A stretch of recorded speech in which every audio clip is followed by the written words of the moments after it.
আচ্ছা, তোমাদের মন খারাপ হলে তোমরা ঠিক কোথায় গিয়ে শান্তি পাও সেটা আমাকে জানিও তো। যাই হোক, আমার মন খারাপ হলে তো আমি আমার বাড়ির বাড়ি গিয়ে শান্তি পাই। তো চলো আজকে আমার সাথে তোমাদেরকেও নিয়ে যাই। জানো তো, আমার সাথে সাথে আমার বাবুরও ভীষণই পছন্দের জায়গা এখন আমার বাপের বাড়িতে। সো হ্যালো এভরিওয়ান, আমি সোনাই। তো চলে এসেছি আরও একটা ভিডিও নিয়ে তোমাদের সাথে। তো গিয়েছিলাম আজকে বাড়িতেই, মানে অনেকদিন থেকে মনটা ভীষণই খারাপ। জানো তো, আমার মন খারাপ হলে আমার ঘুরতে ফিরতে আর শপিং করতে আর ভালো মন্দ কিছু খেতে ভীষণই ভালো লাগে। তাই গিয়েছিলাম আজকে মার হাতের স্পেশাল স্পেশাল খাবার খেতে। যাই হোক, মা তো অনেক কিছু রান্না করেছে। গিয়ে দেখি এদিকে ভাত ভালো কমপ্লিট, এখনই আমাদের খেতে দেবে। গিয়েছিলাম দুপুরের দিকে, বলতে পারো 2টো কি 3টে। খাওয়া দাওয়া করেই সন্ধ্যের মধ্যেই আবার বাড়ি চলে এসেছি। তো যাই হোক, খাবারের মধ্যে তো অনেক কিছুই ছিল। এখন আমরা বসেছি খেতে।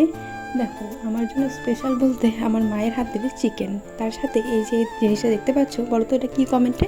এটা আমার ভীষণ পছন্দের। জানো তো, এগুলো আমার মা নিজে নদী থেকে মেরেছে এবং নিজে রান্না করে আমাকে খাওয়াবার জন্য ডেকেছে।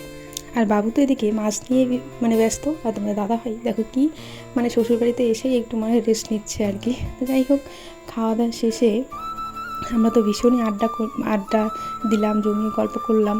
মনটা ভীষণই ফ্রেশ হয়ে গেল। এমনটা নয় যে শ্বশুরবাড়ি আমার প্রিয় জায়গা নয়, অবশ্যই এটাও আমার কাছে ভীষণই একটা প্রিয় জায়গা।